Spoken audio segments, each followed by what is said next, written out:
বাংলাদেশে বহু ভণ্ড পীর এটা ছড়িয়েই দিয়েছে, এ দরবারে মুরিদ হলে কবরের হিসাব ওনাকে সে দিয়ে দেবে। এটা যে পুরা প্রতারণা, বাটপারি, চিটারি, আর কারো কাছে ফতোয়া নেওয়া লাগবে? এই ভ্রান্ত ধারণায় যারা আছেন এক্ষুনি আপনি থামবেন। কিসের পীর, কিসের বাবা? নবীজি নিজে তার স্ত্রীকে গ্যারান্টি দিতে পারছেন না।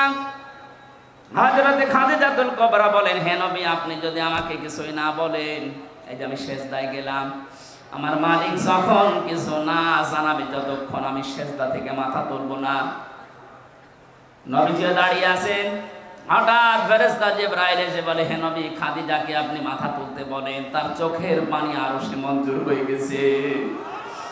আল্লাহ রাব্বুল আলামিন নিজে আপনাকে অর্ডার দিয়েছেন, খাদিজার প্রশ্নের জবাব আপনি দিয়ে দেবেন। নবীজি বললেন, কি বলো জিবরাইল? আমি আজ পর্যন্ত কোনোদিন এ ব্যবস্থা কারো পক্ষে পাইনি, খাদিজার পক্ষে আল্লাহ দিয়েছেন, আপনাকে দেওয়া লাগবে। হযরতে খাদিজাকে ডাক দিয়ে বললেন, মাথা তোলো, তোমার চোখের পানি আরো সে পৌঁছিয়ে গেছে, তোমার কবরের জবাব দেওয়া লাগবে না, আমি নিজে দিয়ে দেব তোমারটা। হযরতে খাদিজা ওই দিন বলেছিলেন, হে আমার স্বামী, আপনার জন্য এই ঘরটা আমি নয়েজ মুক্ত রাখি, শব্দ, গোলমাল, আওয়াজ এগুলো থেকে আপনাকে আমি শান্তিতে রাখি। ঘরে আসলে আপনার স্বামী বাইরে থেকে যখন আসবে, ঘরটা আপনি শান্ত নির্মল করে দেবেন। খাদিজাতুল কুবরা এই কাজ করার কারণে তার জন্য আল্লাহ একটা জান্নাত ঘর বানিয়ে রেখেছেন। আপনি যদি আপনার স্বামী যখন বাইরে থাকবে কর্মজীবনে, দিনের কাজে, মানবতার কাজে, ভেতরে আসার সঙ্গে সঙ্গে যেন একটা স্বচ্ছ, নির্মল, শান্ত একটা ঘর উপহার পায়, আপনাকেও খাদিজার মতো আল্লাহ একটা ঘর জান্নাতে বানিয়ে দেবেন। খাদিজা ওই দিন বলেছিলেন, হে রাসূল, আমি আপনার কাছে জানতে চাই, আপনার যে জুব্বা মোবারক আছে এইটা দিয়ে আমার কাফন বানাবেন। ঠিক আছে, এটা তো আমার আন্ডারে, আমি দিয়ে দিলাম। 2 নম্বরে আপনি আমার কবরের ভেতরে একটু গড়াগড়ি করবেন, কারণ আমি জানি আপনার শরীর যেখানে লাগবে ওখানে জাহান্নামের আগুন পৌঁছাবে না। বিশ্বনবী তার ইন্তেকালের পরে 3 দিন পরে দেখা যাচ্ছে খাদিজার ইন্তেকাল হয়ে গেল। মুহাম্মদুর রাসূলুল্লাহ নিজে তার জুব্বা মোবারক দিয়ে কাফন বানিয়ে দিলেন, কবরের ভেতরে নিজে একটু গড়াগড়ি দিলেন, নিজের হাতে খাদিজাকে কবরে শায়িত করার পরে উপরে মাটি দিয়ে সাহাবা একরাম বলে, হুজুর আপনি যাবেন না? নবীজি বলেন, সাহাবীরা তোমরা চলে যাও, খাদিজার সাথে আমার কিছু কথা দেওয়া আছে। কিছুক্ষণ ফেরেশতা এসে বলে, মার রব্বুকা ওয়া মান নাবিয়্যুকা ওয়া মা দীনুকা। ওপর থেকে মুহাম্মদুর রাসূলুল্লাহ ডাক দিয়ে বলছে, ফেরেশতারা থামো, খাদিজাকে প্রশ্ন করার দরকার নেই। খাদিজার আল্লাহ আমার ওই আল্লাহ, খাদিজার ধর্ম আমার ওই ধর্ম, আর খাদিজার নবী আমি নবী, নিজেই বলছি মুহাম্মদুর রাসূলুল্লাহ। খুলনাবাসী, আমি আগেই বলেছি এটা আমার বিভাগ।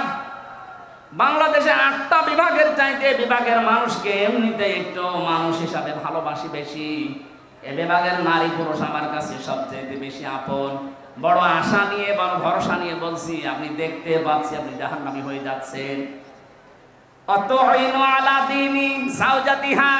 3 নম্বরে নবীজি বললেন, ওই মহিলাকে আল্লাহ জান্নাতে পৌঁছিয়ে দেবে যে মহিলা তার স্বামীকে দ্বীনের পথে চলার জন্য, দ্বীন কায়েমের জন্য সাহায্য করে, উৎসাহ দেয়। অথচ এরকম মহিলা এখন পাওয়া যাচ্ছে না। কথা বলে ঠিক কিনা?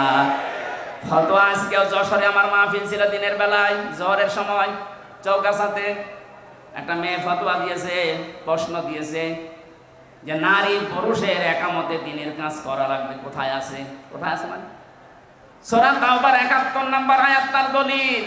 নারী হোক আর পুরুষ হোক, যে যে স্থানে আছে ওখান থেকে একামতে দ্বীনের কাজ করা নামাজ রোজার মতোই ফরজ, বরং তার চাইতেও বড় ফরজ। একামতে দ্বীন কায়েম করতে গিয়ে নবীজি নামাজ ছেড়ে দিয়েছিলেন 4 ওয়াক্ত, রোজা ছেড়ে দিয়েছিলেন বদরের 17 রমজান। এক কথা বলছেন না কেন? দ্বীন কায়েমের জন্য নবীজি যদি নামাজ ছেড়ে দিতে পারেন, কাজা করতে পারেন, রোজা ছেড়ে দিতে পারেন, তাহলে নামাজ রোজার চাইতে এটা আপনার জীবনে আরো গুরুত্বপূর্ণ কাজ।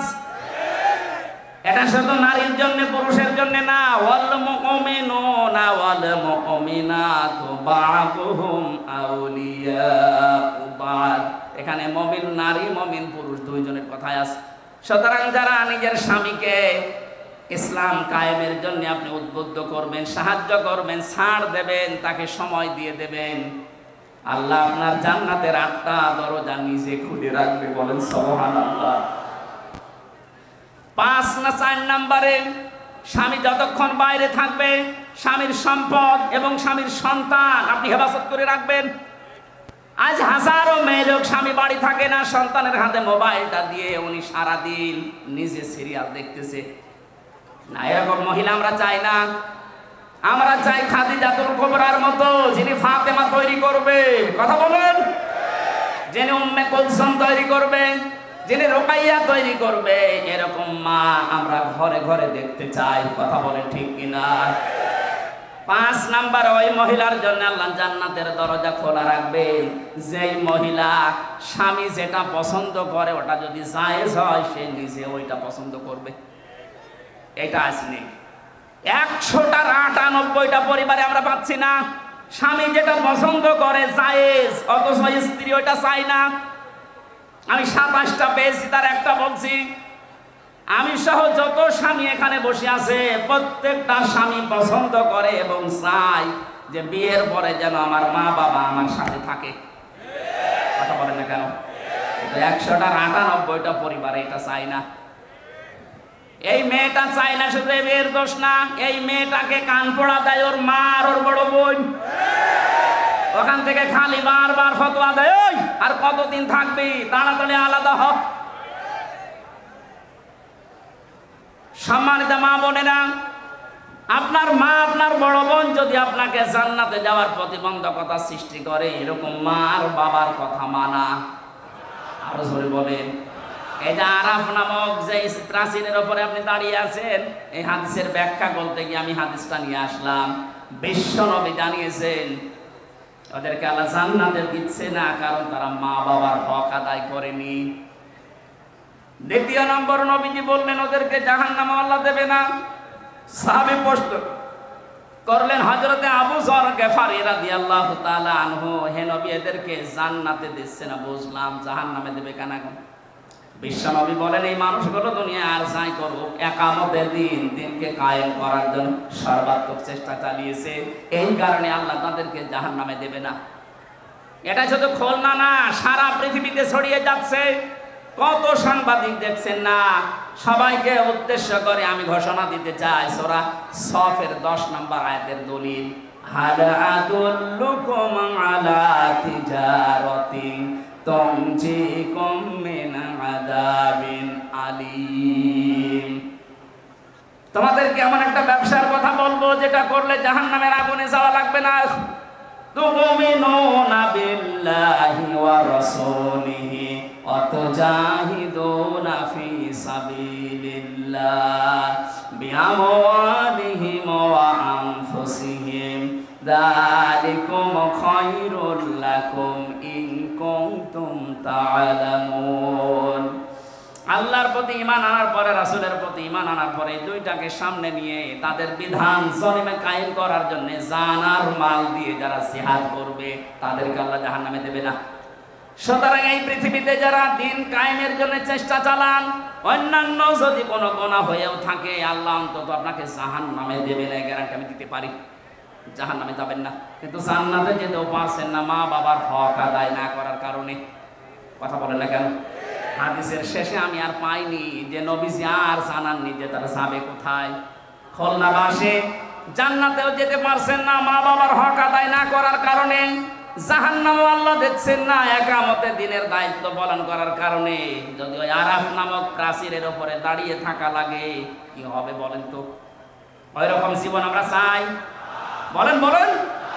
এই আরাফ নামক সূরা থেকে একটা মাত্র আয়াত পড়েছি, 206টা আয়াত এখানে আছে, 179 নাম্বার আয়াত।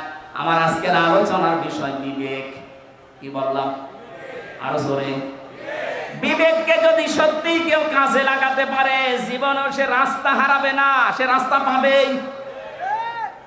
আজকে আমরা অনেকে রাস্তা হারিয়ে ফেলেছি বিবেককে কাজে না লাগার কারণে। দেখেন তো আল্লাহ কি জানিয়েছেন, ওয়ালাকাদ যারানা লিজাহান্নামা কাসীরাম মিনাল জিন্নি ওয়াল ইনস আল্লাহ কথা শুরু করার আগে তাকিদ দিচ্ছেন। আল্লাহ পাক বলেন ওয়ালাকাদ, অবশ্যই দারআনা, আমি বানিয়েছি, তৈরি করেছি, লি জাহান্নামা, জাহান্নামের জন্য কাসীরাম মিনাল জিন্নি ওয়াল ইনস, অধিকাংশ মানুষ